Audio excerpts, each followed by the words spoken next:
महाराष्ट्रातील सगळ्यात मोठा जर कुठला सण म्हणून जर साजरा होत असेल तो गणेशोत्सव. गणेशोत्सवाच्या पार्श्वभूमीवर कोल्हापूर जिल्ह्यामध्ये जवळपास 8,400 सार्वजनिक मंडळांची गणेश स्थापना होणार आहे. त्याचबरोबर 5 ते 6 लाखापेक्षा अधिक घरगुती गणेश मूर्तींची देखील स्थापना होत असते. या गणेशोत्सवाच्या पार्श्वभूमीवर मागील 1 महिन्यापासून कोल्हापूर जिल्हा पोलीस दलातर्फे तयारी करण्यात येते आहे. या तयारीमध्ये गणेश मंडळ असतील, त्याचबरोबर डॉल्बीचे चालक मालक असतील, मोहल्ला समितीचे प्रतिनिधी असतील, शांतता समितीचे प्रतिनिधी असतील, मूर्ती विक्रेते असतील, मूर्ती बनवणारे कार्यशाळा असतील, या ठिकाणी जे लोक काम करतात या सगळ्यांच्या बैठका या पोलीस प्रशासनासोबत झालेल्या आहेत. त्याचबरोबर गणेशोत्सवाच्या पार्श्वभूमीवर ज्या स्थानिक स्वराज्य संस्था किंवा इतर विभाग आहे, वीज वितरण कंपनी असेल, त्याचबरोबर RTO डिपार्टमेंट असेल, यांच्यासोबत देखील संयुक्त बैठका झालेल्या आहेत. गणेशोत्सवाच्या अनुषंगाने ज्या आगमन व विसर्जन मिरवणुका जिल्ह्यामध्ये असतात त्या संपूर्ण मार्गांची पाहणी देखील केलेली आहे. गणेश विसर्जन ज्या ठिकाणी होतं ते घाट असतील किंवा कृत्रिम तलाव असतील यांची देखील पाहणी पूर्ण केलेली आहे. व या वर्षी मागच्या वर्षीप्रमाणेच ज्या सोयी सुविधा गणेश भक्तांना पुरवणे अपेक्षित आहे त्याच्या अनुषंगाने देखील बैठका झालेल्या आहेत आणि संबंधित विभाग देखील त्याची पूर्तता करते आहे.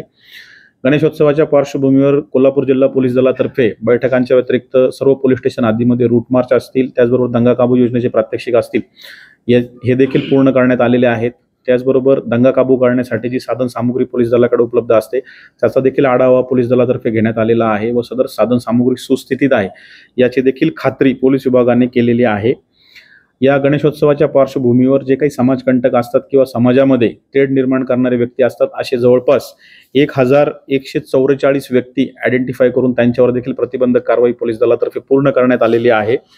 यावर्षी गणेशोत्सवाच्या दरम्यान कोल्हापूर जिल्हा पोलीस दलातील 1 पोलीस अधीक्षक, 2 अपर पोलीस अधीक्षक, 8 पोलीस उपअधीक्षक, 25 पोलीस निरीक्षक, 30 सहाय्यक पोलीस निरीक्षक, 70 पोलीस उपनिरीक्षक आणि 1,600 पोलीस कर्मचारी बंदोबस्तासाठी उपलब्ध होतील.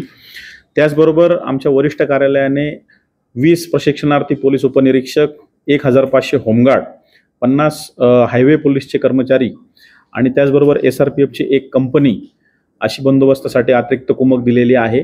या संपूर्ण बंदोबस्ताची देखील राहण्याची जेवणाची व्यवस्था पोलीस दलातर्फे करण्यात आलेली आहे. एकूणच उद्या जे गणेश उत्सव आपल्या संपूर्ण महाराष्ट्रात देशामध्ये सुरू होतोय त्याची पूर्ण तयारी कोल्हापूर जिल्हा पोलीस दलाची पूर्ण झालेली आहे.